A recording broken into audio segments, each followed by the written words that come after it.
Good morning and happy Tuesday. Today, using the reading packet that I uploaded to your Google Classroom, we are going to be learning a little bit more about the composer Antonin Dvorak.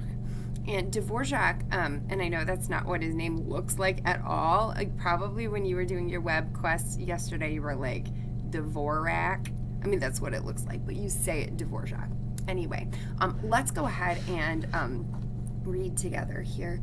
He was a composer of the Romantic era. He was born on September 8th, 1841 in Nelahozeves, Bohemia. That's a mouthful. All right.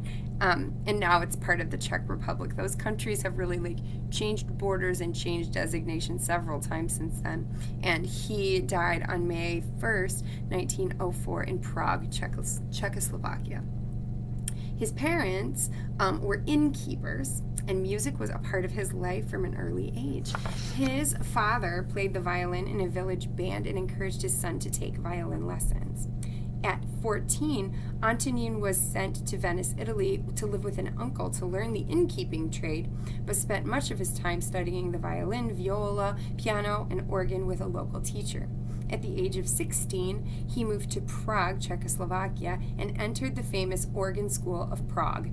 To support his studies, he played in local bands and small orchestras which performed in cafes in the city.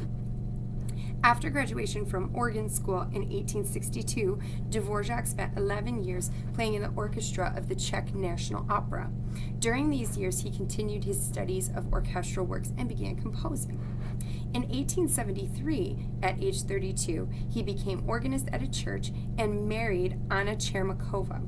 After he married, Dvorak began to take composing seriously. His first symphony was premiered in 1874 and won an award from the Austrian government. In 1875, he wrote an opera. Dvorak now began to compose works with Bohemian folk melodies, including a set of Slavonic dances for orchestra. The Slavonic dances were performed throughout Europe and became extremely popular with audiences, and suddenly Dvorak was famous and his works were in great demand. In 1884, when he was 43, he traveled to London to conduct his works. The trip was a success, and several of his works were published by a British publisher. Now, financially successful, he purchased a country villa in which to spend his summers. Must be nice. In 1892, at age 51, Dvorak was invited to become the director of the National Conservatory of Music in New York City at the huge salary in 1892 of $15,000 per year. He agreed and moved to New York. During the summers, when the conservatory closed, he spent his time at a Bohemian community in Iowa. Here, he wrote a symphony entitled From the New World, which is from our listening example for today, which incorporated several African American melodies. He also wrote several works based on the music of Native Americans. Homesick for his native Bohemia, Dvorak left his position with the National Conservatory of Music in 1895 and returned to Prague. Upon his return, he composed his most famous work for piano, Humoresque, and you probably would recognize the tune of it.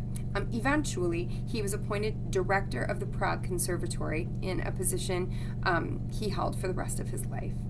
Antonin Dvorak was a highly regarded composer, both in Europe and the United States. He was essentially a simple man with few artistic or creative interests beyond his music. He enjoyed his summer home in the country and his family. He was not a gifted composer like George Friedrich Handel, who could compose music almost as fast as he could write it down. Rather, Dvorak was a hard worker who slowly but methodically created some of the finest orchestral music of the late 19th century.